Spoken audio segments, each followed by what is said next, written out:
Belo Horizonte aguarda a distribuição de novas doses de vacina contra a Covid-19. O governo de Minas divulga protocolo para a volta às aulas presenciais na rede estadual de educação. E ainda, a Organização Mundial de Saúde alerta para a chamada Covid longa. O Horizonte Notícia está no ar.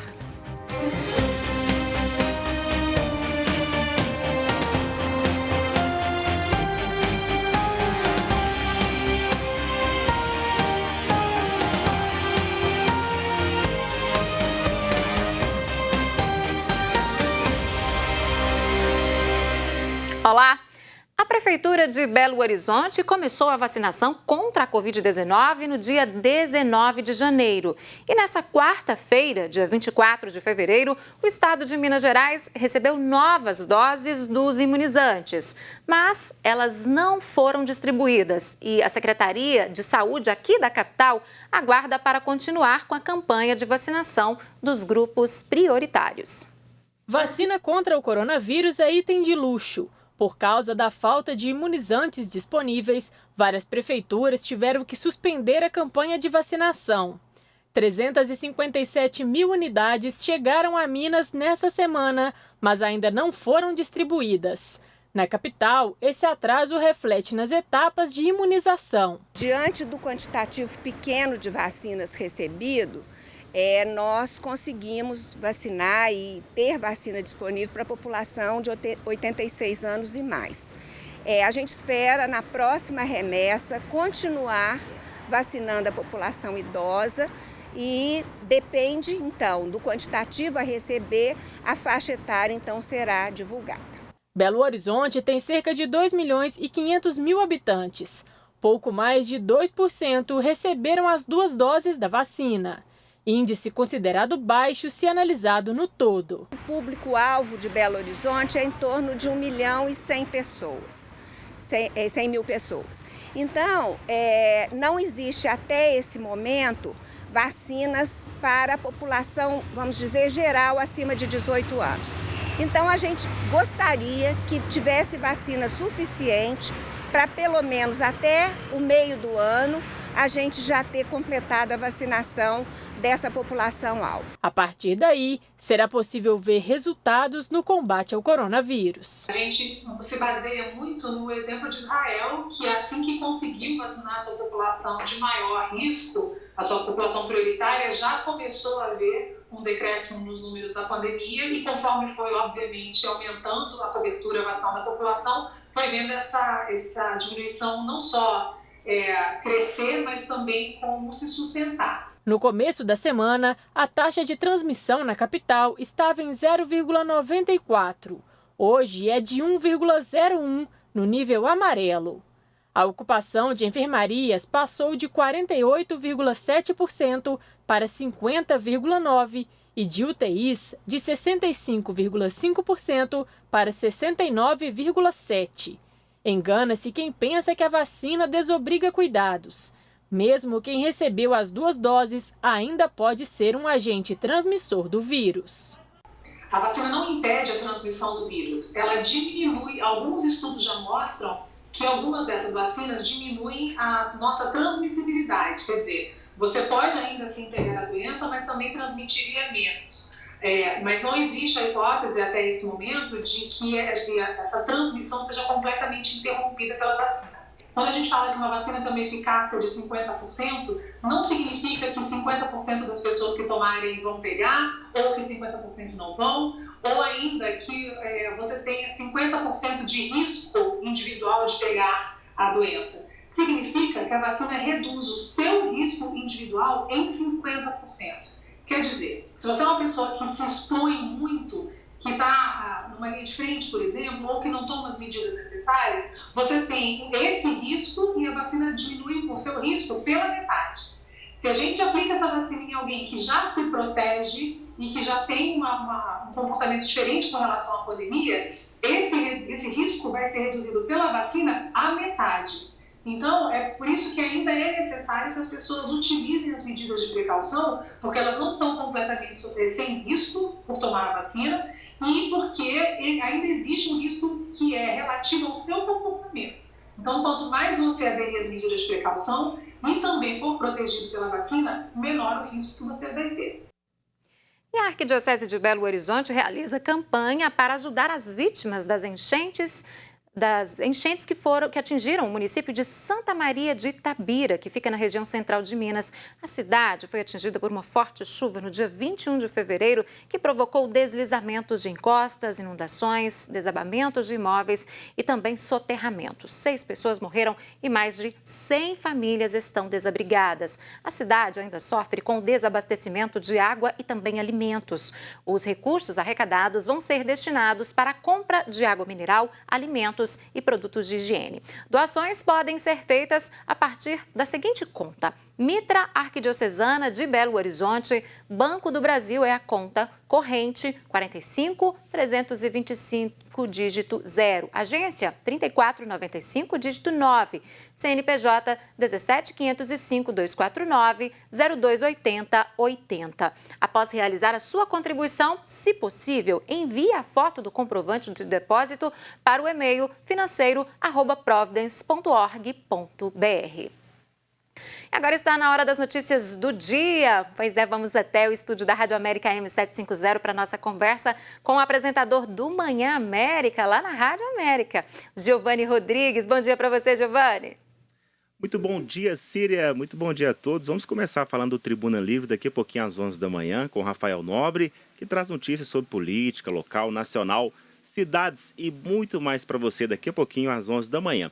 Olha só, ela tem quase 90 anos e segue incansável, reconhecida internacionalmente, a artista plástica Yara Tupinambá. Ela acaba de lançar uma nova exposição com obras inéditas ligadas à natureza. A mostra, intitulada Yara Tupinambá, 70 anos de carreira. Interessante, né? Olha, foi aberta essa semana o Falando de Vida desta sexta-feira, né? A entrevista aí à artista que conta detalhes do trabalho e você não pode perder, tá bom? O Fim de Noite, hoje à noite, com Rosemar de Oliveira, você não pode perder. Um dos destaques, né? Vai falar aí sobre o Universo Trio, que lança aí nas plataformas digitais. O samba é urgente imaginar.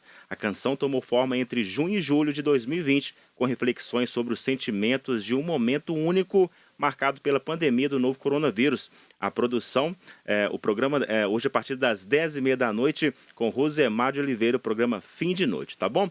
Olha só, sábado de manhã, amanhã sabadão, às 11 da manhã, teremos o programa dos Devotos da Piedade, você não pode perder. E domingo bem cedinho, às 7 da manhã, nós teremos o programa Canções para Refletir, que traz as meditações das leituras da Santa Missa deste segundo domingo da Quaresma. Você não pode perder, domingo a partir das 7 da manhã. Toda essa programação você acompanha na Rádio América M750, também na Rádio Cultura M830 e pelo aplicativo Rede Catedral. Síria. Muito obrigada, viu, Giovanni? Um excelente fim de semana para você e para todos aí na Rádio América M750. Giovanni trouxe os destaques de todo o fim de semana da programação da rádio, né? Para esta sexta, amanhã sábado, para o domingo também. E você pode acompanhar por meio do aplicativo Rede Catedral. O André Cristino já está por aqui e ele traz para a gente as principais notícias desta manhã. Bom dia, André. Bom dia, Síria. Bom dia a todos. Vamos começar falando da situação do coronavírus. O que temos, hein? Pois é, na capital começou a ficar preocupante a situação. Agora, os 3 indicadores usados pela Prefeitura para tomar as atitudes no combate à pandemia estão no nível de alerta, estão no amarelo. A taxa de transmissão subiu para 1,01. O ideal é que ela fique abaixo de 1. A UTI subiu também, a ocupação está em 69,7 e a ocupação da enfermaria está em 50,9. Lembrando que semana que vem se completam aí os 15 dias, que é aquela janela imunológica do carnaval, e aí a gente pode ver esses números subirem ainda mais. O número de óbitos aumentou em 10 em relação ao último boletim. Agora, 2.721 pessoas já morreram na capital por conta da Covid. São 109.269 casos confirmados. E vamos ver o número de imunizados também, que esse número é sempre muito importante. 112.706 pessoas já foram vacinadas com uma dose. 55.818 receberam as 2 doses do imunizante. Em relação à vacina, tem alguma novidade sobre a distribuição aqui para o nosso estado, André? É novidade sim, quarta-feira o estado recebeu cerca de 357 mil doses de vacinas, tanto da Coronavac quanto da de Oxford, e hoje começa a distribuição. O primeiro avião que vai para o interior sai às 9h30 da manhã, sentido a Alfenas e Uberlândia, para levar esses imunizantes. E uma notícia: em Ouro Preto foi confirmado o primeiro caso de infecção de coronavírus após a imunização. Uma funcionária de uma casa de repouso, ela tomou as 2 doses da vacina e contraiu a doença. Ela não tinha contraído o vírus antes de ser imunizada, e aí o pessoal pode achar que a vacina não funciona, mas não é isso, gente. Vamos deixar claro, como a infectologista Luana disse na matéria que a gente viu agora há pouco, a vacina ela garante que você não sofra casos graves da doença. Ou seja, que se você se vacinar, 70% sua taxa de ter uma manifestação de algum sintoma cai 70%. Então vamos ver, a gente tem uma escala de 1 a 10. Você tem um risco 10 de pegar a doença. Você tomou a vacina, seu risco cai para 3 de ter algum sintoma. Sintomas graves, cai para 0. Essa é a função da vacina, é transformar o que o presidente disse lá no começo, que era o coronavírus, que ele estava errado, é transformar o coronavírus em uma gripe. É isso que é a função da vacina. Vamos ficar atentos aí com esse calendário de vacinação. André, agora vamos falar sobre programa de financiamento da Caixa. Tem um novo programa aí à disposição das pessoas já ou ainda está em estudo? A Caixa está estudando um programa, está para ser lançado um programa que leva em consideração a poupança para se definir os juros do financiamento da casa própria. Então seria a taxa da poupança, que hoje ela é 70% da Selic, que está em 2%, mais uma taxa que varia de 3,4% a 3,8%. Ou seja, no final, esse financiamento poderia ficar nos juros atualmente, que varia de 4,5% a 5,5%, o que é um juros muito bom, e aí depende do relacionamento do cliente com o banco para saber qual a taxa que ele vai pegar. Além disso, a Caixa estuda uma mudança daquela tarifa inicial, da porcentagem inicial. Hoje, para comprar um imóvel financiado pela Caixa, é necessário você dar um adiantamento de 20% do valor do imóvel. A Caixa estuda reduzir essa porcentagem. Mas esse novo programa ele já passa a valer a partir de segunda-feira, dia 1º de março. André, para fechar nossa conversa, vamos falar de futebol? Afinal, tem um campeão brasileiro 2 vezes consecutivas, campeão Flamengo, né? Flamengo campeão brasileiro e foi campeão com derrota. Ontem ele jogou contra o São Paulo no Morumbi, perdeu por 2-1. Vamos ver os gols dessa partida. O São Paulo abriu o placar com o Luciano cobrando falta. No comecinho do segundo tempo, o Bruno Henrique empatou o jogo, aproveitando um cruzamento ali na cobrança do escanteio, deu uma escorada.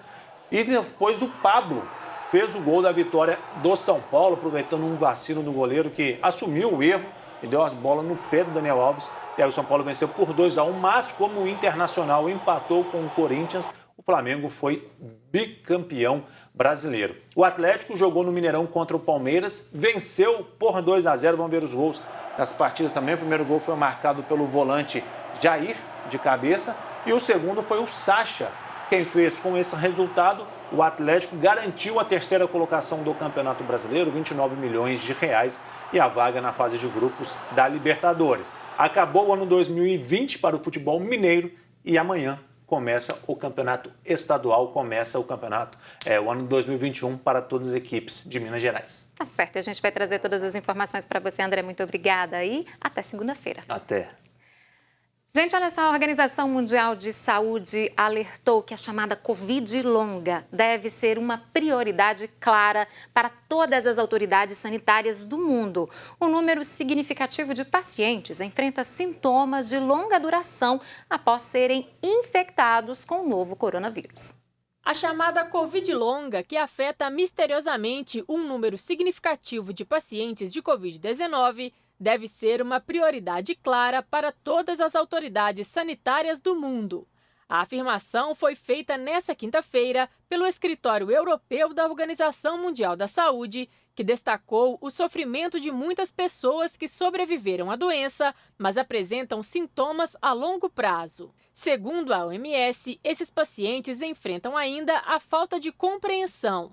Alguns estudos começam a jogar uma luz sobre a questão, mas ainda não foi possível compreender o que leva alguns pacientes de Covid-19 a prosseguir durante meses com sintomas, como cansaço extremo, dificuldades respiratórias ou problemas neurológicos e cardíacos, às vezes muito graves.